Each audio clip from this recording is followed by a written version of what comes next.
বিধানসভার পর এবার লোকসভা।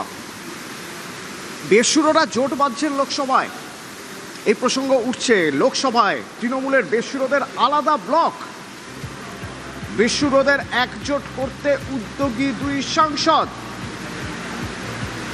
19 জন বেসুরো সাংসদদের একজোট করার উদ্যোগ। এ বিষয়ে আমরা কথা বলেছিলাম অবশ্যই কমলিকা ছিল।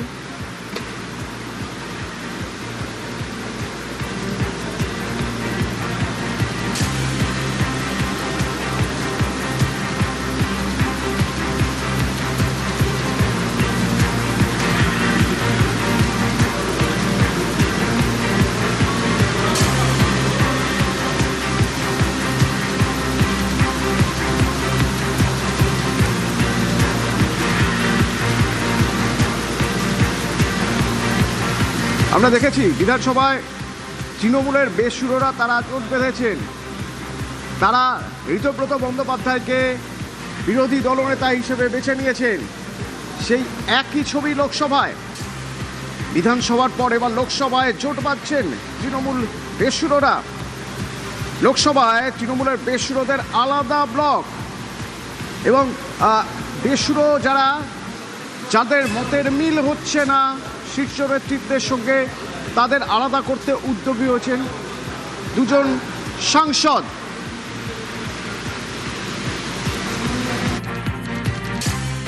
বিধানসভার পর এবার লোকসভায় জোট বাঁধছেন তৃণমূলের বেসুরোরা।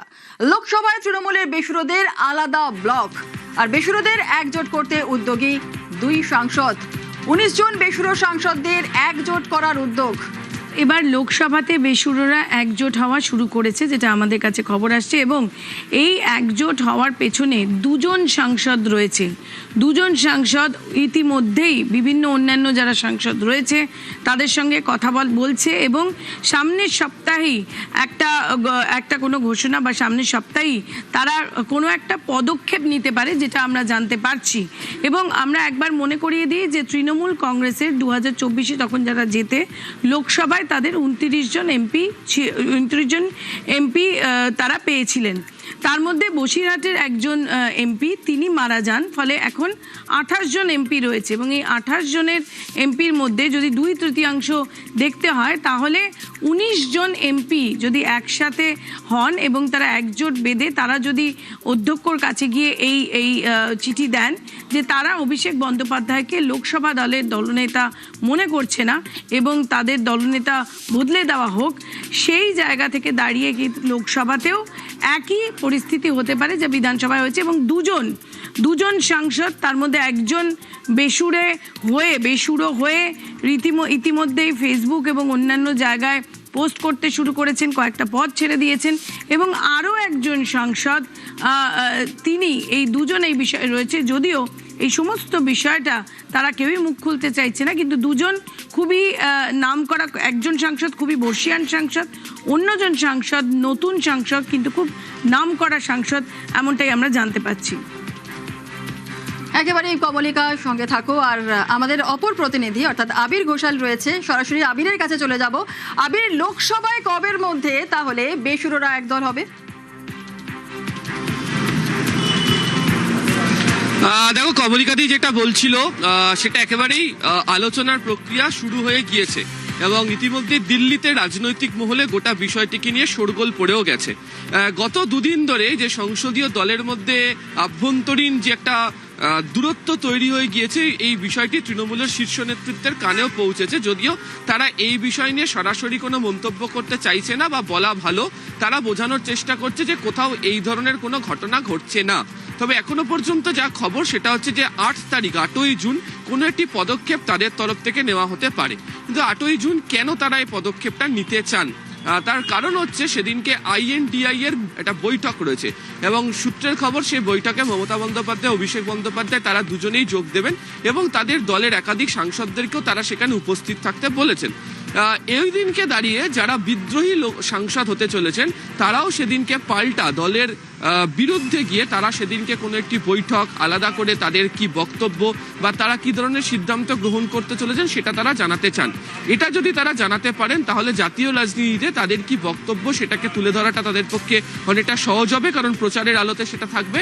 আর দ্বিতীয়ত হচ্ছে, এর আগে আমরা দেখেছিলাম যে রাজ্যসভাতে তৃণমূল কংগ্রেসকে একবার ভয়ঙ্কর বিব্রত অবস্থার সম্মুখীন হতে হয়েছিল, যখন দীনেশ ত্রিবেদী তিনি যখন তার রাজ্যসভার সদস্য পদ তৃণমূল কংগ্রেস থেকেও তিনি যখন সরে যান, তিনি তখন তৃণমূল কংগ্রেসের বিরুদ্ধে বিষোদ্গার করে তিনি সরে গিয়েছিলেন। এবং অনেকেই বলেন তৃণমূল কংগ্রেসের অভ্যন্তরে যে বিভিন্ন সময় তৃণমূল কংগ্রেসের একাধিক নেতারা বিভিন্ন সময় তৃণমূল কংগ্রেসের অভ্যন্তরে তৃণমূল কংগ্রেসের সাংগঠনিক ক্ষেত্রের বাইরে বেরিয়ে বিভিন্ন সময় আক্রমণ প্রতি আক্রমণের কথা বলেছেন। কিন্তু এই ধরনের সংসদের কক্ষে দাঁড়িয়ে ফ্লোরের মধ্যে দাঁড়িয়ে তৃণমূল কংগ্রেসের বিরুদ্ধচারণ করে আক্রমণাত্মক কথা বলে কাউকে বলতে দেখতে পাওয়া যায়নি। ফলে সেদিক থেকে দেখতে গেলে 8 তারিখের দিনটা অত্যন্ত গুরুত্বপূর্ণ হতে চলেছে। সূত্রের খবর, ইতিমধ্যেই গত দুদিন ধরে আলাদা আলাদা করে 6 জন 7 জন করে করে বৈঠক করেছেন, তারা একে অপরের সঙ্গে মত বিনিময় করেছেন, আলোচনা চালিয়ে যাচ্ছেন। তো এদের তরফ থেকে একটা বড় অংশ তারা 8 তারিখে কোনো একটা সিদ্ধান্ত গ্রহণ করতে পারেন, এমনটাই সূত্রের খবর।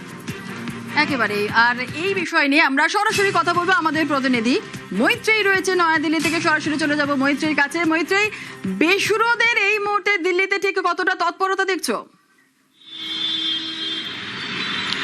দেখো, দিল্লিতে ইতিমধ্যেই বেশ কিছু সাংসদ তারাও এসে পৌঁছে গিয়েছেন এবং তাদের মধ্যে অনেকেই কিন্তু নিজেদের মধ্যে বৈঠক করছেন। তার মধ্যে লোকসভার সাংসদরা রয়েছেন এবং আমরা যেটা জানতে পারছি তার মধ্যে নবাগত সাংসদরা যেরকম রয়েছেন, একেবারে 2024-এর নির্বাচনে যারা প্রথম সাংসদ হয়েছেন এরকম কিছু সাংসদ তারা রয়েছেন। তবে প্রত্যেকেই কিন্তু এই মুহূর্তে স্পিকটি নট হয়ে রয়েছেন, তারা প্রকাশ্যে কোনো মুখ খুলছেন না। তবে তাদের মধ্যে অনেকেরই কিন্তু যেটা তারা যখন তাদের সাথে কথা হচ্ছে, তারা দিল্লিতে আছেন বলে স্বীকার করলেও তারা দলের সঙ্গে বা অন্য কোনো রকমের বৈঠক হচ্ছে কিনা সে বিষয়টা তারা স্বীকার করছেন না।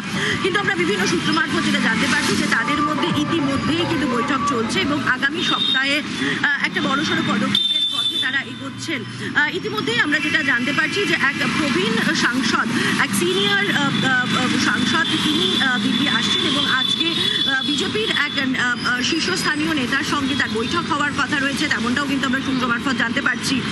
যদিও সরাসরিভাবে কিন্তু তারা কেউই গোটা বিষয়টি তারা স্পষ্ট করছে না। তারা এটা মানছেন যে তাদের অনেক সাংসদরাই কিন্তু এরকমটাও জানাচ্ছেন যে তাদের কাছে ফোন আসছে, তারা কথা বলছেন, তবে এখনো পর্যন্ত চূড়ান্ত সিদ্ধান্ত তারা নেননি, এরকমই কিছু সাংসদের বক্তব্য। দিল্লিতে অন্ততপক্ষে 10 থেকে 12 জন সাংসদ এই মুহূর্তে তৃণমূল কংগ্রেসের রয়েছেন বলে আমরা জানতে পারছি। তাদের মধ্যে অধিকাংশই কিন্তু লোকসভার সাংসদ এবং তারাই নিজেদের মধ্যে আলোচনা করছেন এবং তারা পরবর্তী পদক্ষেপের জন্য প্রস্তুতি নিচ্ছেন বলে আমরা জানতে পারছি। যদিও রাজ্যসভার সাংসদ মেনকা গুরুস্বামীর সঙ্গে আমাদের আজকে কথা হয়, তিনি স্পষ্ট করে দিয়েছেন যে তিনি মমতা বন্দ্যোপাধ্যায়ের সঙ্গেই রয়েছেন এবং একই সঙ্গে তিনি ইঙ্গিত দিয়েছেন যে রাজ্যসভার প্রায় সমস্ত সাংসদরা এককাট্টা রয়েছেন এবং তৃণমূল কংগ্রেসের সঙ্গেই রয়েছেন। ফলে এই ভাঙন শুধু লোকসভা স্তরে সীমাবদ্ধ থাকবে নাকি এই ভাঙন গিয়ে দাঁড়াবে রাজ্যসভা অর্থাৎ উচ্চকক্ষেও, সেটা আমাদের নজরে রাখতে হবে এবং আগামী সপ্তাহে কিন্তু বড়সড় পরিবর্তন সেটা দেখা যেতে পারে। এবং খুব ইন্টারেস্টিংলি আগামীকালই দিল্লিতে আসছেন মমতা বন্দ্যোপাধ্যায় এবং অভিষেক বন্দ্যোপাধ্যায়। আগামী সোমবার তাদের ইন্ডিয়া জোটের বৈঠকে যোগ দেওয়ার কথা এবং যেটা আমরা শুনতে পাচ্ছি সোম মঙ্গলবারের মধ্যেই লোকসভার যারা একেবারে। অনেক ধন্যবাদ মৈত্রেয়ী।